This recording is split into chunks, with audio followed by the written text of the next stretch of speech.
कई लोग होते हैं कि जिनको शेयर मार्केट में इन्वेस्ट करना है, पैसे भी है, पर उनको पता नहीं चला कि कौन से स्टॉक जो है उसको पिक करना चाहिए, कौन सी कंपनी में निवेश करना चाहिए। तो इसी वीडियो में बने रहे मेरे साथ। मैं आज आपको सिखाऊंगा कि कौन सा एनालिसिस करना चाहिए, कैसे आप स्टॉक पसंद कर सकते हो, क्या चीज़ है जो आपको देखनी चाहिए। अगर आपने वो नहीं देखी तो आपका लॉस भी हो सकता है। तो इसीलिए वीडियो पूरा देखिए, लाइक कीजिए, शेयर कीजिए और सब्सक्राइब करना बिल्कुल भी ना भूलें। कि अगर हम आमतौर पर बोले कि शेयर मार्केट में आपको निवेश करना है तो टॉप 50 या फिर 100 कंपनीज में से आपको पिक करनी चाहिए। यानी कि निफ्टी 50 या सेंसेक्स में जो भी कंपनियां लिस्टेड है उसमें से आपको पिक करनी चाहिए कि कौन सी कंपनी में आपको निवेश करना है। तो उसके लिए आपको मैं हमेशा सलाह देता हूँ कि 5 साल, 10 साल, 15 साल, 20 साल के लिए आप सोच रहे हो तो हमेशा टॉप 50 कंपनियाँ ही चूज़ करो। उसमें क्या रहेगा कि आपको इंडिया कई ऐसी कंपनियाँ होगी जो आपको बेहतरीन रिटर्न देगी, कई कंपनी होगी थोड़ा कम देगी, पर एवरेज आपको अच्छा खासा रिटर्न देखने को मिल सकता है। अगर हम बात करें कि एनालिसिस कैसे करना चाहिए तो आपको सिंपली एक चीज़ करनी है कि एक एप्लीकेशन है ग्रो कर उसमें आपको दिखाया जाएगा कि आप जब भी कोई भी स्टॉक का एनालिसिस करना है तो आपको सिंपली उसमें आपको प्रमोटर होल्डिंग चेक करनी है। मैं तो ग्रो का नाम ले रहा हूँ, अब स्टॉक आया, जीरो आया, सब कुछ एप्लीकेशन में दिखाया जाएगा। नीचे आप जैसे ही स्क्रॉल करोगे कोई भी स्टॉक का पर्टिकुलर नाम डालकर तो उसमें आपको दिखाया जाएगा कि प्रमोटर होल्डिंग कितनी है, यानी होल्डिंग बाय परसेंटेज जितनी भी होगी, यानी कि प्रमोटर होल्डिंग यानी कि जो मालिक है कंपनी के वो कितना % हिस्सेदारी रखते हैं। समझ लीजिए मेरी XYZ लिमिटेड कंपनी और मेरा कंपनी लिस्टेड है तो मैं 75% अपनी होल्डिंग रखता हूँ उसमें। तो समझ लीजिए कि ₹1 कंपनी कमाएगी तो 75 पैसे मैं ले जाऊँगा। तो इसीलिए मुझे भी पता है कि कंपनी अच्छा ग्रो करेगी तो मैं पैसे अपने लगाऊंगा ही। वरना क्या होगा कि कई लोग ऐसे होते हैं कि प्रमोटर होल्डिंग के नाम पर 10%, 15%, 20% तक भी चली जाती है। तो ऐसी कंपनी के प्रमोटर जो होते हैं वो छोड़कर चले जाते हैं, इसी वजह से वो कंपनियां लॉस कर रही है। तो इसी वजह से आपको सबसे पहले प्रमोटर होल्डिंग कितनी है वो चेक करनी चाहिए। प्रमोटर होल्डिंग अगर आपको अच्छी खासी मिल रही है तो आपको सिंपली दूसरा स्टेप जो है वो देखना चाहिए कि FII यानी कि फॉरेन इन्वेस्टमेंट आपको कितना आ रहा है। यानी कि आपके कोई भी स्टॉक है तो उसमें फॉरेन इन्वेस्टमेंट जो भी होगा, समझ लीजिए कि L&T है कि फिर इन्फोसिस है, तो उसमें फॉरेन रिजर्व हमको अच्छा खासा देखने को मिल रहा है कि फॉरेन इन्वेस्टमेंट अच्छा खासा आ रहा है उसमें। तो इसी वजह से आपको ट्राई करना चाहिए कि फॉरेन वाले उसमें पैसे डाल रहे तो भी आपको डालने चाहिए। और तीसरा है कि म्यूचुअल फंड एंड कंपनियां जो होती है अच्छी बड़ी कंपनियां जो दूसरी कंपनी के स्टॉक परचेस करती है तो उसमें इन्वेस्टमेंट कौन सी कंपनी कर रही है वो भी देखिए। तो ऐसे अगर 3 का, अगर इंस्टीट्यूट का, फॉरेन का और प्रमोटर होल्डिंग, ये 3 चीज़ सही रहती है आपके पास, आपके जो भी स्टॉक परचेस करना है उसके 3 चीज़ हमेशा सही रहती है तो आपको हमेशा ट्राई करना चाहिए कि उसमें निवेश किया जाए। अगर समझ लीजिए कि 3 चीज़ में से कुछ भी गड़बड़ लग रही है आपको तो इससे थोड़ा दूर रहना बेहतर है, क्योंकि हो सकता है कि आगे जाकर कुछ इश्यू देखने को मिल सकता है हमको।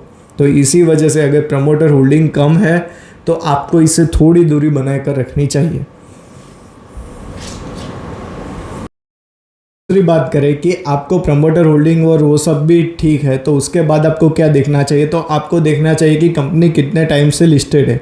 कंपनी यानी कि जो भी 5 साल, 10 साल या 15 साल से लिस्टेड है और उसके जो कंपनी स्टार्ट हुई थी वो 50 साल, 60 साल से चल रही है तो समझ लीजिए कि वो कंपनी आगे जाकर ग्रो कर सकती है, क्योंकि क्या है कि वो इतने साल का अनुभव है, उसके पास एक्सपीरियंस इतना है तो कंपनी आगे जाकर ग्रो भी कर सकती है।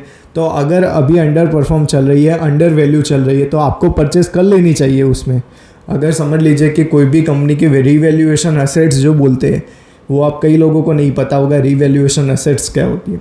रीवैल्यूएशन असेट्स यानी कि अगर कंपनी का 2010 में विज्ञापन आया था कि कंपनी की जितनी भी एसेट्स थी उसकी कीमत आज कितनी तय की गई है, तो उसमें समझ लीजिए कि उस टाइम पर 1 करोड़ की कीमत थी तो आज के टाइम पर वो 2 करोड़ की हो गई होगी।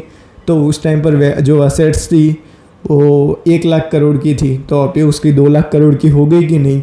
तो इस तरीके से रीवैल्यूएट भी नहीं हुई तो वो भी अंडर परफॉर्म चल सकती है। तो ऐसी ही कंपनियों में आपको जल्दी फोकस कर रखना चाहिए।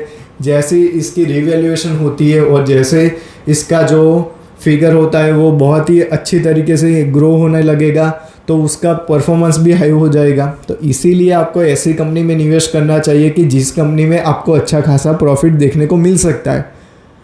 अगर हम बात करें कि कंपनी की वैल्यूएशन जिस हिसाब से होगी उस हिसाब से तय होगा कि आपको निवेश करना चाहिए कि नहीं करना चाहिए। समझ लीजिए कि एक कंपनी की कोई भी वैल्यूएशन, मान लीजिए उदाहरण के तौर पर दे रहा हूँ आपको, 5,000 रुपये की मेरी कोई कंपनी है, तो उसमें से आप बोलोगे कि मुझे 15% 20% का हिस्सेदार बना दो, तो आपने 2-3 हज़ार रुपये दे दिए। कई दूसरे भाई थे उसने भी 2,000 रुपये दे दिए। जैसे ही आप वो 2,000 रुपये विड्रॉल कर कर चले जाओगे तो मेरे पास पैसे नहीं होंगे, तो कंपनी डूब जाएगी। तो इस तरीके से 5,000 10,000 करोड़ की कंपनियाँ का कोई वैल्यूएशन नहीं रहता इंडिया में। मैं सही बात आपको बता रहा हूँ। एक अच्छा ट्रेडर होगा, एक बड़ा ट्रेडर होगा, तो वो क्या करेगा, ऐसी कंपनी को हिलाने के लिए सिर्फ उसका 5% शेयर भी खरीदेगा ना। यानी कि समझ लीजिए कि 1,000 करोड़ की कंपनी है, तो उसका सिर्फ 1,000 करोड़ की कंपनी का 50 करोड़ रुपए भी वो डाल देगा ना, तो भी वो कंपनी का 5-6 दिन तक सर्किट लगती रहेगी। तो इसी वजह से एक बार वो 50 करोड़ रुपए डाल देगा, और उसके बाद जब 10% 20% की सर्किट लगने के बाद उसका 50% पैसा इंक्रीज हो गया होगा, तो 75 करोड़ रुपए जैसे हो जाता है उसका, तो वो तो निकल जाएगा और आप जैसे लोग जो है वो फंस जाएंगे। तो इसी वजह से आपको ट्राई करना चाहिए कि बड़ी वैल्यूएशन वाली कंपनियां, जो बड़ी कंपनी है, मार्केट का लीडर जो है उसमें निवेश करें, ना कि ऐसी छोटी मोटी कंपनियों में निवेश करना चाहिए। कई लोगों को पता नहीं होता कि पीई रेशियो क्या होता है। पीई रेशियो यानी कि आप जितने पैसे इन्वेस्ट कर रहे हो, यानी कि समझ लीजिए किसी शेयर का पीई रेशियो 50 है, तो आप उस कंपनी में 50 रुपये इन्वेस्ट करोगे तो आपको 1 साल के बाद उसमें से 1 रुपये रिटर्न मिलेगा, तो उसको पी रेशियो बोला जाता है। जिस कंपनी का पी रेशियो कम चल रहा हो उसमें आंख बंद कर पैसे डालने चाहिए, पर पी रेशियो कई कारणों की वजह से भी डाउन हो सकता है। तो इसी वजह से under perform, under value company है तो आपको इन्वेस्ट कर दीजिए। अगर कंपनियाँ बुरी है और फिर भी उसका पी रेशियो 2 रुपये दिखा रहा है तो भी आपको इन्वेस्ट नहीं करना चाहिए। समझ रहे हो आप मेरी बात? तो इसी वजह से ऐसी कंपनियों से दूर रहिए जो 2 रुपये 5 रुपये की है, अगर उसकी वैल्यूएशन हाई नहीं है तो ऐसे स्टॉक से थोड़ी दूरी बना कर रखनी चाहिए। अगर पी रेशियो ठीक ठाक है तो फिर आपको इन्वेस्ट कर लेना चाहिए। मैंने जो बोला, आपको एवरेज पी रेशियो 15 से लेकर 30 तक का देखने को मिल जाएगा। उससे ज़्यादा 30 से ऊपर चल रहा है तो थोड़ा दूर रहना चाहिए। ऐसे और वीडियोस देखने के लिए हमारे साथ बने रहिए। इसका पार्ट 2 भी मैं लाने वाला हूँ, तो पार्ट 2 के लिए कितने लोग वेट कर रहे हैं मुझे कमेंट ज़रूर करना।